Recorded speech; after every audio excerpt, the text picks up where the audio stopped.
Hey everyone, this is Uncle Devin, the children's drum cushionist, and welcome again to We Nation Radio, the family-friendly global beats for little feet. And I am so glad that you're here because it's time for We Nation Reads. That's right. This is where we partner with the University of Maryland, Baltimore County's Sherman Center for Early Learning in Urban Communities, or UMBC, which is my alma mater, by the way.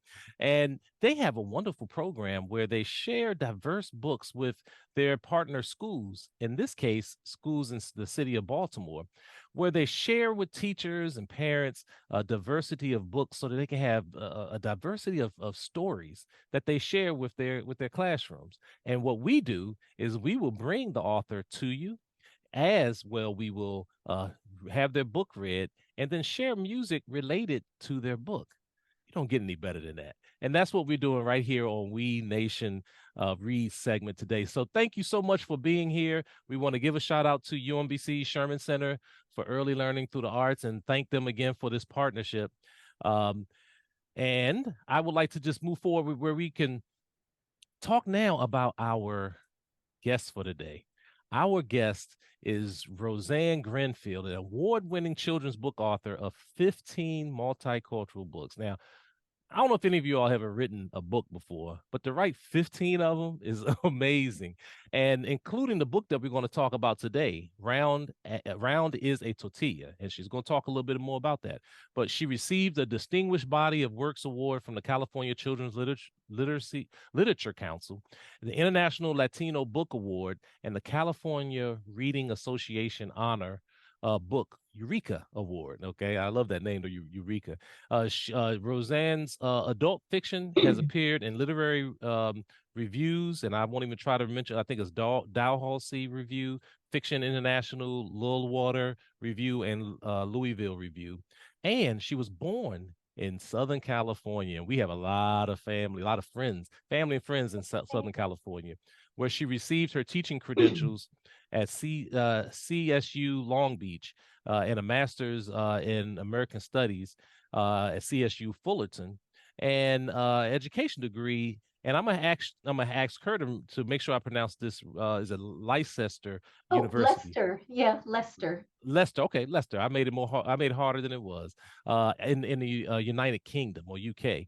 She lived abroad for 20 years in Guatemala, Mexico, Hong Kong, and Taiwan. So she has diverse experiences that she's bringing to her books, as well as studied languages and taught English at the university and secondary levels. She has also worked as a journalist, an editor, historical researcher, and curriculum writer.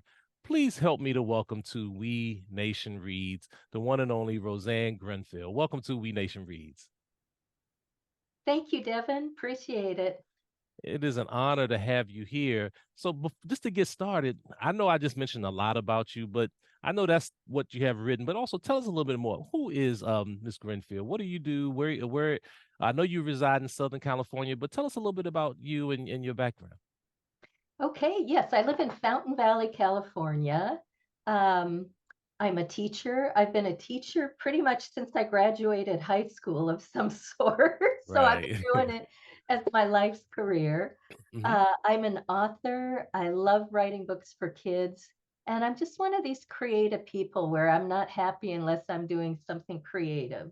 So if Right. you hand me an ukulele or a guitar or a paintbrush or a carving knife for wood or linoleum, I just go right to it. So Okay, and we talked a little bit before the session. So what style of music do you generally like to play? Because I know you talked about playing. You said the ukulele and the what was the other I, string I, instrument? I, I won this. I won this mandolin. Uh, I won it about Wow. 3 years ago. I put my name in a raffle and I got the first prize and I figured I was meant to learn how to play it. That So was there's it. a group of bluegrass musicians that play in the park, bike riding distance from my house. Hmm. So on Saturdays, I go over there with my mandolin and I've been learning some historical bluegrass songs and some new Wow. music with bluegrass. And I enjoy it very much. Oh Thank you. yes, that's great. And so and you're right. Being a creator is a creative is very important. And being a teacher, how did you relate what you did as in terms of what skills did you learn being a teacher that helped you in being a creator? Oh gosh, I would say the creating part came first. That made me Okay. want to be a teacher Okay. because Okay. influencing kids and giving back to kids and helping them be creative is the best. I think if you have a gift, you're a drummer, that's your gift. And when you Yes. pass it on to somebody else, you light a fire, you inspire them. And so I knew when I was 17, I wanted to be a teacher. And I started working with special ed kids in my same high school the Hmm. year that I graduated, and I just really related. I somehow was able to get through to them and connect. So Hmm. I think the creativity came first, and the teaching was a way to make me feel good about Hmm. creating. Like I'm not just doing it for myself and putting it in a drawer, but I'm Hmm. sharing it with others. Absolutely. That's very important to pass it on. And I know that you spent time in Guatemala, Mexico, and we're here to talk about your book. Is that what helped inspire you into writing your book, Round as a Tortilla, a book of shapes? Absolutely. Um, so I took 4 years of Spanish. I live in Southern California, and we hear Spanish every day. Our street signs are all Spanish. It Yes. doesn't mean you're a Spanish speaker just by, physical contact. Right. And after 4 years, I went to Mexico and realized I didn't understand what people were saying, and it just drove me up the wall. Right. So my first teaching job I went out of my way to try and get a job in Guatemala. And I figured that if I couldn't learn Spanish by living there, I had a problem. Right. So I lived with a homestay family so I could speak it as we were cooking dinner, as we were discussing the news, as we were walking around the block, going shopping. But the real impetus for this book came from the city of Oaxaca in Mexico. And I also took language lessons in Mexico, and I would go there in the summer. And there's a wonderful market there called Benito Juarez Market. It's not a supermarket, it's a traditional market. It's like a warren of thousands of little stalls. I say thousands, there's, definitely hundreds, let's say at Mhm. least 500 stalls full of bright colors and Mhm. food and Mm. textiles and round loaves of bread and tamale makers that are making them by hand and pressing them. And you get the wafting smells, and you're Mm. overwhelmed in your senses with the sights and the smells. And I remember on one particular day, I was just focusing on these giant round loaves of bread and Mhm. then the round sombreros. And then in the Zocalo, in the square in front, there was a mariachi band that people were playing round trumpets. And Right. so this phrase just kind of came into my head. Round are sombreros, round is the moon, round are the trumpets that blare out a tune. Mm. Round are tortillas, and tacos too. Round as a pot of abuela's stew. And so in the market, there were these big pots of stew for lunch, caldos with seafood stew and all sorts of delicious things. And you just get this little buzz in your ear, this little rhyme, and it doubles and triples. And then I was thinking, okay, this is going to be a book about shapes. We're going to do round, we're going to do square, we're going to do rectangular, we're going to do stars, and we're going to put them together um, and make sense out of this.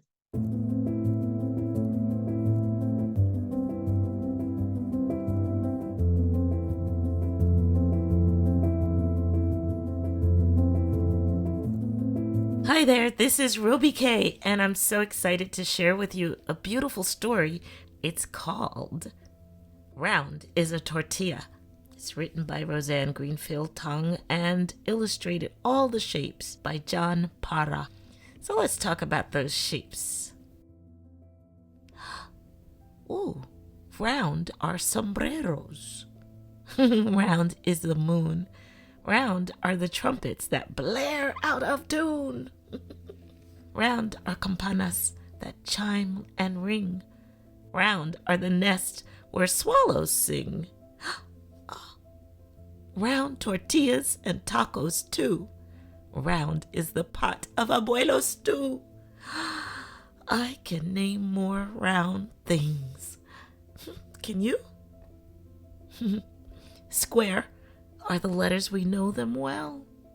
Square is a board game that helps us spell. Square are ventanas. They give a view. Square is my clock and my photos too. Square is the park and the Zocalo. Square is a fountain from long ago. Whoa. How many square things do you know? Rectangles. Rectangles are carts with bells that chime. And cold paletas in summertime. Look. Stone metates inside our casa helps us grind our corn to masa. Rectangles are flags that fly above the scoreboard. Look, way up high. How many rectangles do you spy? Triangles are crunchy chips for guacamole and other dips. Triangles sail on the breeze. They line the shore and glide on seas. Sandias chilled in a tub of ice. Quesadillas by the slice. Triangles can beat the heat. What other triangles can you eat? Oval is my favorite locket, a special pebble in my pocket. I find ovals at the store. Huevos, olives, beans galore. Can you name a couple more? Stars for parties, stars for light, lining streets with colors bright. There are so many shapes wherever you go. How many more shapes do you know?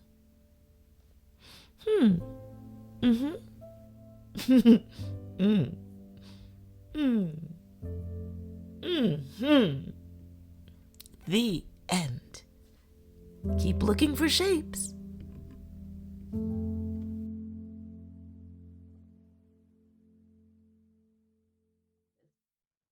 Wow, and I have a couple of different questions, but I'll stick with this one right now. So, when I was reading your book, I thought this actually is an amazing book to help teach children to be present. Because in order to see the shapes around you, you have to really be present. And that means you're observing, you're recognizing, you're admiring. And that's a great quality. And even as I read it, I said, I need to do that in my everyday life. Take time and just, if I'm looking at the grass, well, what shape is the grass? What shape is the bugs? What shape is the fence or whatever the case, or anything that I'm looking at. And so it really got me to even finding a way to even center myself and not be too focused on the past or the present. Let's just stay purpose, Oh, I'm stay so glad you focused. said Yes. that. Mhm, Yeah, and a lot of exactly what you're saying. A lot of times students say, "How do you get your ideas for books?" mhm, And I say, "You walk around your community, look at what you know, and you can write best from what you know." And I also want to talk about oh gosh, I really think it's important for kids to validate their own culture. mhm, All kids learn shapes. So this is a universal thing. When kids are learning, the first thing their parents are going to teach them are shapes, colors, numbers. mhm. But when you are from a Hispanic background and you're learning um, round as a pumpkin for Halloween or round as a snowball, things clearly from North America. And kids in other countries are going, snowball? What's a snowball? I don't get it. Great This point. doesn't speak my language. And so I'm looking at this book as a way to be a bridge between cultures. And all kids are interested in shapes. But know about your neighbor's shapes. For goodness sakes, Southern California, we're 40% Latinx here. All right. So how many people know what a popsicle is? Yes. How many people know what a paleta is? A rectangular paleta. Well, you've seen them, but you might not have the word for it, you know? So bridge to your neighbors, get to know your community. That's kind of what it's about for me. That's awesome. I think that's a great scenario. I mean, you think about, yeah, you're right. Many of those countries don't have snow or may not have ever seen a snowball. And some places in the United States, like southern Florida, never have seen snow. So sometimes we do have to go beyond and focus on and have people value, like you said, where they actually are from. When you went to another country to learn another language, how difficult was that? And how long did it really take you to start Oh understanding a lot gosh, more? you'll think I'm mentally insane if I give you the answer. So I've learned two languages. Spanish is a beautiful language, and it's very much, there's a lot of cognates with English, a lot of very similar sounding words like television and Mhm. televisión. So Spanish was not too difficult. Like a Okay. year of immersion in Spanish culture is good. When Mhm. I went to Hong Kong and started learning Mandarin in Taiwan, oh my goodness, I would take my book to a park and just memorize hours and hours and Yes. hours. I must be really stubborn. It No. wasn't easy, but I took it as a personal challenge and I think I did okay.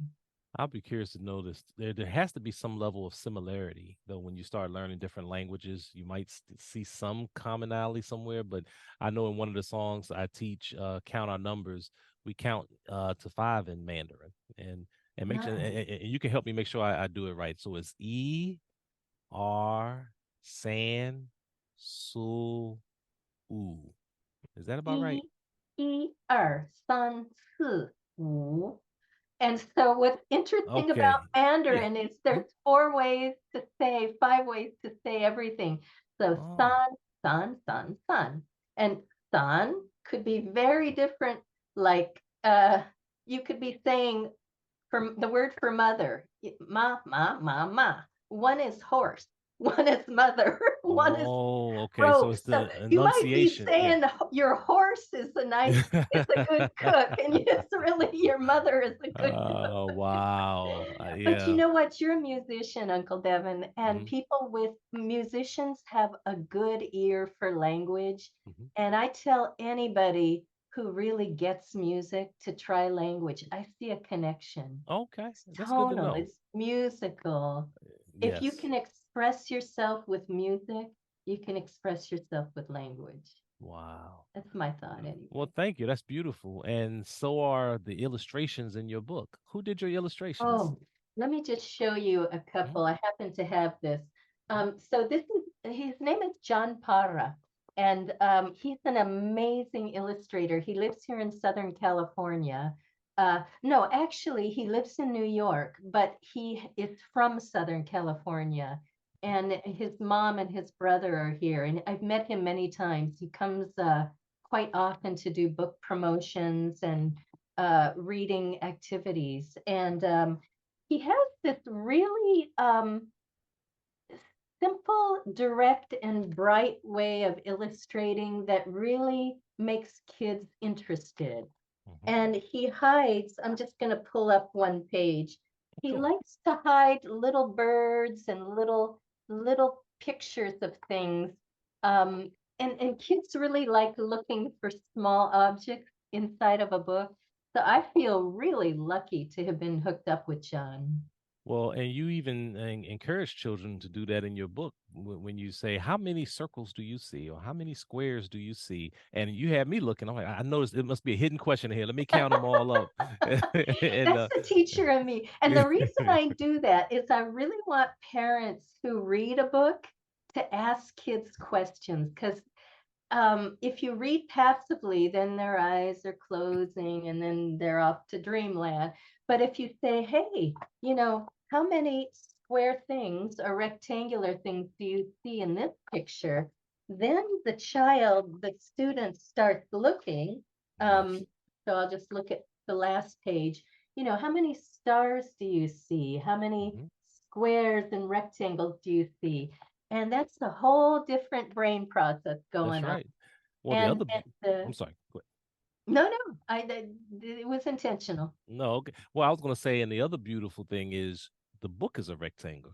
rectangle. Mhm. So they may some. I'm sure there's be some child that will say the book is a rectangle, and it's something that the parents didn't even look at. But yeah, that's I Yeah. love that, and I think I think the concept is great. And one of our artists that we play on We Nation Radio is named Mr. Not Mr. is Groovy Nate, and he has a beautiful song called "This Is a Circle and This Is a Square." I already know that I'm gonna be playing this alongside, with yours, Yeah. with yours. But do you recall having similar books like this when you grew up? Really good question. No, but a little bit, yes. Okay. Okay. So Hmm. this book is a book about shapes in a Hispanic Latinx context. I have another book called um, Round is a Mooncake, and it's about round things in Asian cultures. When I was Hmm. a kid, everything was about North American mainstream culture. So, no, there were very few books like this. But I did grow up with Richard Scarry's picture books that would teach shapes and numbers, and they would use animals like little bunnies, and Sure. giraffes would be carrying objects. So I do think all kids can relate to animals, Sure. but it wasn't the same cultural context. And as you mentioned, the book about round is what is it? A mooncake. Mooncake. Do you are you familiar with the Wolf Trap Institute for Early Learning through the Arts in Virginia? Has that Yes, I am. I think your book is being used there. Now, as soon as you mentioned that, I remember seeing that I think in a teaching training class, or maybe a similar book, but I remember how many children's books will talk about mooncakes. I mean, that's why so I think it had to have that, been yours. that was probably Okay, all right. So how did you what made you decide to focus on multicultural books? okay. So bec- because I lived overseas for a Okay. long time, they call kids who live in a lot of different countries, they call them third culture kids. And what it really means is you have more than one culture, more than the culture you were born with. And just by virtue of living in Asia for so long, and Mexico and Central America for a long time as well, I just feel like I have some cultural fluency. I feel comfortable and happy and somewhat knowledgeable about several cultures. And Right. when you're a third culture kid, one of the traits is you're really flexible and you look at problems in three different ways. You find solutions in different ways. You're not saying, oh, it's my way or the highway. Like there are a lot of ways to do this same thing. And I think because I spent most of my young adult years overseas, whatever I do, I have this framework. There's not just one way to do it. I Right. want to do it in a broad way, not Broadway, like Broadway show. You know what I'm saying? I want to do Yeah. it broadly, Uh-huh. broadly. And I think about like, okay, how would this idea play in Guatemala where I lived? How would this benefit the kids in the kindergarten that I worked at in Guatemala? How would this idea benefit the parents in Taiwan where I lived? And so I think I kind of have this three-way brain that goes out in different Yes. directions. So I hope I answered that Yeah, you did. I know, well, but absolutely. that's how my brain works. Well, because I'm looking at the challenges that Spanish speaking children specifically may face in public schools, and you already mentioned one where some books will be so American centric and not take into account the cultures from other places. What do you think things are getting better or worse for children of the Spanish speaking community as it relates to education and books? That's a hard question, and I'm going to answer two ways. Hmm. Better in a lot of ways, and not better in some ways also. So the better are right now, there's a real push to get Latinx authors to write more about their own culture. Editors are really actively seeking manuscripts from different cultures. So this is good for young students who want to be writers growing up and not thinking the door is closed, that it has to be mainstream white American culture. They are really seeking out authors of color, authors with a different voice. And this is great. This is the first time, I just say like the last 3, 4, 5 years that I'm really seeing that. Mm. TV shows are looking for more diversity. The media is looking for diversity, and people, I think, in general are. So there's some good, a lot of good going on. But as you probably know, there's a lot of book banning. This last few years, there have been more books banned than ever before. They say like 100 a month are being pulled off shelves. And about 30% of those are books that highlight people of color. So on one hand, there's sensitivity in a positive way. On the other hand, it's a different sensitivity. And I don't even know if my books have been. I was going to ask you about that. Have any of your books been banned? I Yeah. don't know. I don't know. I Okay. have to guess maybe the chicken. Um, and then another interesting phenomenon is that sometimes authors who are not from a certain background, who know about that background, no longer are being published too. Mhm. So I'm not Chinese, but I'm saying, well, you don't have a Chinese name. We can't publish this book. That's Wow. Didn't think hard. about that. Yes. It's really hard because on one hand you want all of those wonderful Chinese illustrators and authors to rise up and be published. But then sometimes when you've lived somewhere for 20 years and you've internalized that culture and you speak the language, you don't want your voice stopped because that's a form of censorship in itself. And so I Mm, just say, just let voices be heard, forget yes. about the censorship boxes. Um, Absolutely. No, I totally agree. I know that Walt Disney is releasing a new adaptation of Snow White, but there's controversy. I don't know if you've heard about it, but no. they're casting a Latina woman from Colombia as Snow White, and they haven't even released the film yet, but they're getting so much backlash Oh, from wow. those saying that no, she has to, Snow White's supposed to be pure white. Yeah. And it's just a shame because even the actress that's playing her is saying that I grew up on Snow White, and I have a video of me when I was a child dressed up as Snow White. Um, and then there's another adaptation where they're dropping the seven dwarfs. They feel that was, over time that was offensive. In fact, I think only one of the seven dwarfs is a dwarf. It's from the Huh. dwarfism community. The others are a non-dwarf. So the dwarfism community are upset with him. So, you know, Yeah, it's a minefield. You have to be yes, very careful these days. But you really do. I'm just going to say one more thing to this Sure. topic. I'm Mm-hmm. so happy for kids Mm-hmm. and for parents who want to be authors and illustrators. When I was a kid, honestly, this is a true story. I would watch a TV show and I'd look at the names on the credits and I'd say, oh my gosh, like you have to have a last name like this if you want to get on TV. And it's not like that anymore. So I think the doors are really opening. It's a good thing. Tony It's a Bennett really changed good his thing. name. He had a very obvious Italian name, but I think it was Bob Hope that told him, "Look, if you want to make it, we're going to change your name to Bennett." And so that's how his name ended up. And it's a shame. I mean, as great as his voice was, it would have been great no matter what his last name is. But that's just an Wow. example of that. But yeah, that's amazing. So yeah, this whole issue of banning books is a big issue right now. Something that I'm against. I do believe that the parents can have the faculty to be able to determine what they may want their child to read and don't read. Just banning it outright is just not the answer.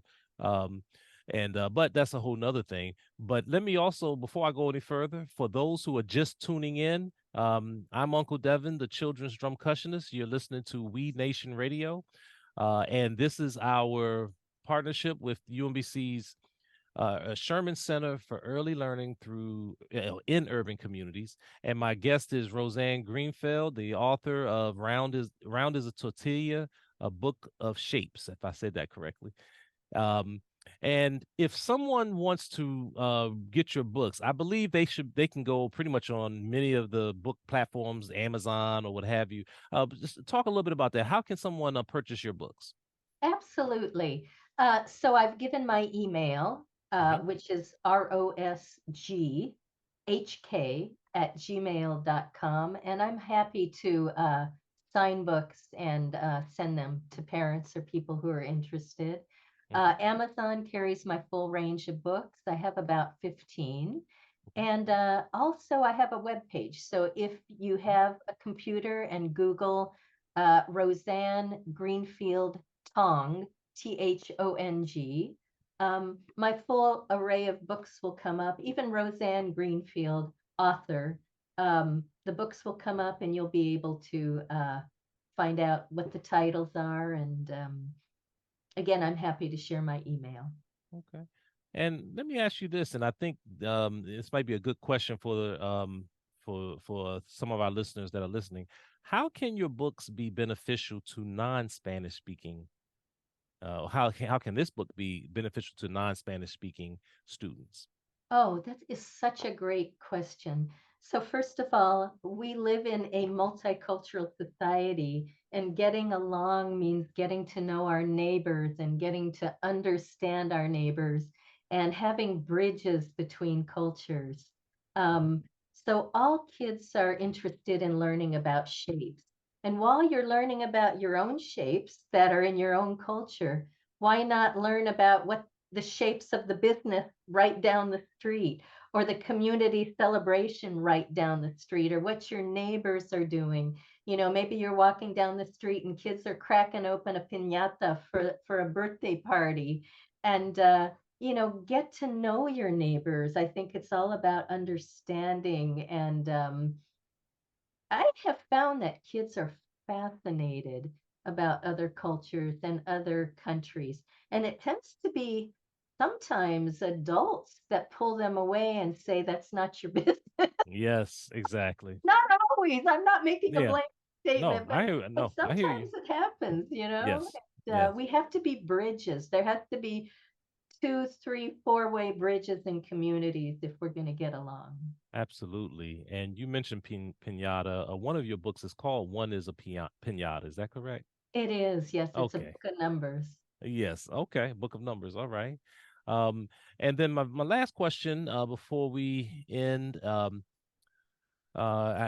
you had kind of mentioned, any of this. You kind of gave already have given some advice in this regard, but what advice would you give young people who are interested in becoming an author? Oh, that is such a good question.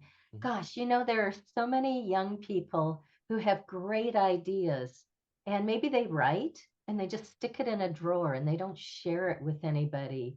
Mhm. Um, okay, two ideas. The first one is write regularly.